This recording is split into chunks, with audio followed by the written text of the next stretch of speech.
হাওর অঞ্চলগুলোতে প্লাবনের ঢল নামে এবং ফসল কৃষকের এক লম্বা সময়ের পরিশ্রমের বিনিময়ে যে ফসলটা ফলানো হয় সেই ফসলটা প্লাবনের ঢলে তলিয়ে যাচ্ছে এবং ফসলগুলো পচে যাচ্ছে, যার মধ্য দিয়ে শুধুমাত্র কৃষকের ক্ষতি হচ্ছে না, পুরো বাংলাদেশের খাদ্য সংকট তৈরি হচ্ছে। এবং সেই জায়গা থেকে আমরা বলছি যে এই অঞ্চলগুলো যেগুলো প্রত্যেক বছরই এই ধরনের সংকটের মধ্যে পড়ছে, সেই অঞ্চলগুলোকে বিশেষ দুর্গত অঞ্চল হিসেবে ঘোষণা করতে হবে এবং বাংলাদেশের আবহাওয়া অধিদপ্তর যাদের কাজ ছিল যে এই দুর্যোগকালীন সময়গুলোর আগেই সেটা আইডেন্টিফাই করা এবং তার জন্য ব্যবস্থা গ্রহণ করা, যেটা তারা করছে না, সেই দায়িত্বটা নিতে হবে এবং কেন করছে না সেটার বিচারটা বাংলাদেশে নিশ্চিত করা, যেন পুনরায় এই ঘটনাগুলো আর না ঘটে। এবং এই জন্যই আমরা বলছি যে প্রাকৃতিক দুর্যোগ হয় যেটা আমরা জানি না, প্রকৃতিতে হুট করে ঘটে যায়, কিন্তু যেটা ঘটনা আমরা জানতাম এবং ব্যবস্থাটা নেওয়ার আমাদের সুযোগ ছিল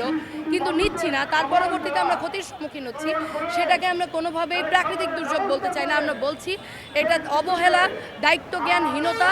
কারণে মানব সৃষ্ট একটা দুর্যোগ এবং সেই দুর্যোগের ফলাফলে আজকে আমরা এখানে দাঁড়িয়ে আছি।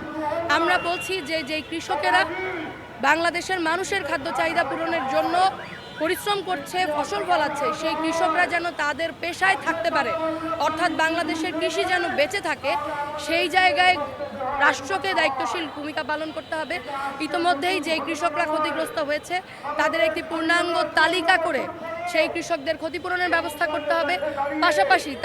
তাদের যে ঋণগুলো আছে সেই ঋণগুলোর কিস্তির চাপে তাদের যেন শহরে এসে ভিড় জমাতে না হয়, সেজন্য আগামী 6 মাসের কিস্তিগুলো মওকুফ করে তাদেরকে নিজ পেশায় বহাল থাকার ব্যবস্থা এই রাষ্ট্রকে গ্রহণ করতে হবে। আমরা মনে করি যে বাংলাদেশের কৃষিকে বাঁচিয়ে রাখার কর্তব্য রাষ্ট্রকে গ্রহণ অবশ্যই করতে হবে, কারণ বাংলাদেশ একটি কৃষিভিত্তিক দেশ এবং রাষ্ট্র এই দায়িত্ব পালন করবে বলে আমরা বিশ্বাস করি। তার পাশাপাশি আবারও বলছি, যাদের দায়িত্ব জ্ঞানহীনতার কারণে এই ক্ষতির সম্মুখীন আমরা হচ্ছি, বাংলাদেশের কৃষকেরা বিপন্ন হচ্ছে, তাদের প্রত্যেককে বিচারের আওতায় আনতে হবে, বাংলাদেশের ন্যায় বিচার প্রতিষ্ঠা করতে হবে এবং বাংলাদেশের কৃষিকে রক্ষা করতে হবে, কারণ কৃষি না বাঁচলে বাংলাদেশ বাঁচবে না।